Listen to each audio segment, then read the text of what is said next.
Nabi Musa alaihissalam adalah seorang bayi yang dilahirkan di kalangan Bani Israel. Pada saat itu negeri Mesir diperintah oleh seorang raja bernama Firaun. Raja Firaun terkenal sangat kejam dan zalim. Ia memerintah negaranya dengan kekerasan, penindasan, dan melakukan sesuatu dengan sewenang-wenangnya. Rakyatnya hidup dalam ketakutan dan rasa tidak aman tentang jiwa dan harta benda mereka, terutama Bani Israel. Raja Firaun yang sedang mabuk kekuasaan bahkan mengumumkan dirinya sebagai Tuhan yang harus disembah oleh rakyatnya. Ia menyuruh prajurit untuk membunuh yang tak mau bertuhan kepadanya. Aku seorang kapiten mempunyai pedang panjang. Kalau berjalan aku seorang kapiten. Aku seorang kapiten mempunyai pedang panjang. Kalau berjalan aku seorang kapiten. Fir'aun bermimpi. Ia melihat api yang berasal dari Baitul Maqdis. Kemudian api tersebut membakar Mesir. Tapi pada saat itu api tersebut tidak membahayakan Bani Israel. Setelah bangun dari tidur, Fir'aun pun mengumpulkan para ahli nujum dan beberapa tukang sihir dan meminta mereka untuk menceritakan apa maksud dari mimpi itu. Mereka pun bercerita bahwa arti mimpinya adalah akan lahir seorang bayi laki-laki yang akan menghancurkan Mesir, dan bayi ini berasal dari Bani Israel juga. Sejak saat itu, Fir'aun pun memerintahkan bala tentaranya untuk meniadakan setiap bayi laki-laki yang lahir di Bani Israel. Ia meminta mereka untuk membunuh bayi-bayi lelaki tersebut tanpa terkecuali. Setelah itu, lahir Nabi Musa yang berasal dari Bani Israel. Setelah Musa lahir, sebagai seorang ibu, tentu ia khawatir dan gelisah. Ia juga takut para bala tentara tersebut akan membunuh anak lelakinya jika Firaun mengetahui perihal putranya yang baru saja lahir. وَأَوْحَيْنَا إِلَى أُمِّ مُوسَى أَنْ أَرْضِعِيهِ فَإِذَا خِفْتِ عَلَيْهِ فَأَلْقِيهِ فِي الْيَمِّ وَلَا تَخَافِي وَلَا تَحْزَنِي إِنَّا رَادُّوهُ إِلَيْكِ وَجَاعِلُوهُ مِنَ الْمُرْسَلِينَ. Tapi Allah berjanji akan memberikan kembali Musa pada ibunya suatu hari nanti. Muara sungai tempat Musa dihanyutkan ternyata sampai di sana Raja Firaun. Setelah itu Musa pun ditemukan oleh istri Firaun. Istri Firaun itu bernama Asiyah binti Musayyib. Setelah menemukan bayi laki-laki itu, akhirnya Asiyah pun mengasuhnya. Ibunya yang berhak untuk menyusuinya. Hal itu menjadi bukti bahwa Allah telah mengembalikan Musa kembali pada ibu kandung. Ibu, di sini ku tulis cerita tentangmu. Nafas yang tak pernah terjerat dusta, tekad yang tak goyah oleh masa. Berapapun sakitnya, kau tetap penuh cinta. Bersinarku bagai cahaya yang selalu beriku penerangan.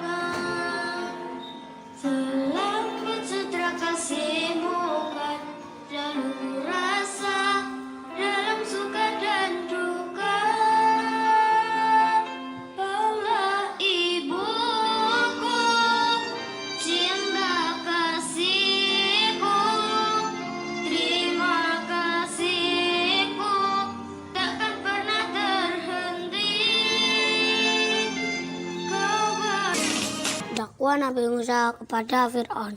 Nabi Musa akhirnya melanjutkan perjalanan menuju Mesir. Setelah menerima wahyu, setelah sampai di sana, menemui ibu kandung dan juga Nabi Harun, lalu mengajak Nabi Harun untuk berdakwah. Ia pun berkata bahwa ia sudah menjadi utusan Allah dan Rasul Allah yang akan mengajak Fir'aun untuk ikut menyembahnya. Tapi tentu saja Fir'aun menolak dan ia meminta bukti bahwa Nabi Musa memang utusan Allah dengan cara menunjukkan mukjizatnya. Tapi Fir'aun menyuruh para tukang sihir yang dimana tali-tali itu berubah menjadi ular. Allah Subhanahu wa Ta'ala pun mewahyukan kembali Nabi Musa untuk melemparkan tongkatnya. Setelah itu tongkatnya berubah menjadi ular-ular yang besar dan pada akhirnya memakan semua ular si tukang sihir. Kemudian para penyihir bersujud kepada Nabi Musa dan menjadi pengikutnya.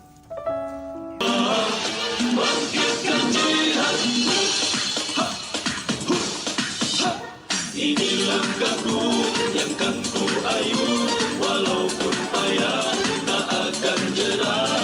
Ini langkahku kan terus melaju setegar kala bangkitkan jihad. Ini langkahku yang kan ku ayu, walaupun payah tak akan jerah. Ini langkahku kan terus melaju setegar kala bangkitkan jihad.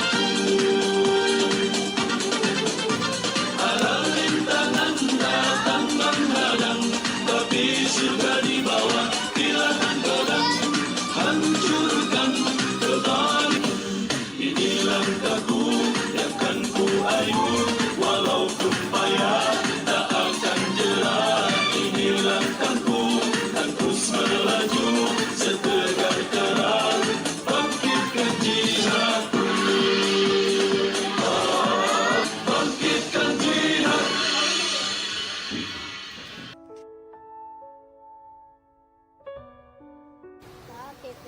Nabi Musa bingung dengan situasi yang serba menegangkan karena pasukan Fir'aun berada di belakang. Mereka sedang mengejar ia dan pengikutnya. Ada sebuah laut yang membendak sangat luas. Pasukan Fir'aun menghalangi jalan Nabi Musa dan pengikutnya. Allah kembali memberikan firman-Nya pada Nabi Musa dan dengan meminta Nabi Musa memukul tongkatnya ke arah laut. Kemudian laut pun terbelah menjadi dua secara otomatis dan Nabi Musa memiliki jalan untuk menyeberang lautan.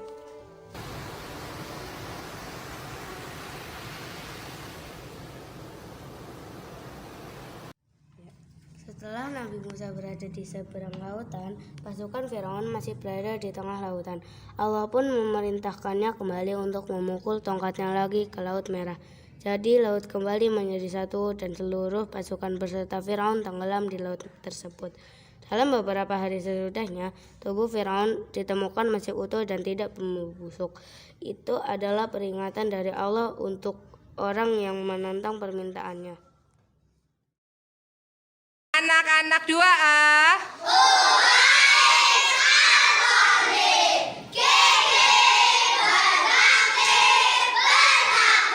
Anak-anak SDT logaritma.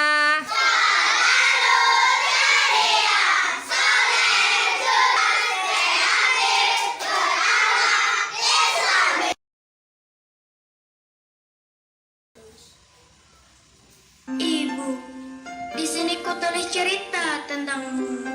Nafas yang tak pernah terjerat dusta, tekad yang tak goyah oleh masa. Berapapun sakitnya, kau tetap penuh cinta. Ibu, di sini kau tulis cerita tentangmu. Nafas yang tak pernah terjerat dusta, tekad yang tak goyah oleh masa. Berapapun sakitnya, kau tetap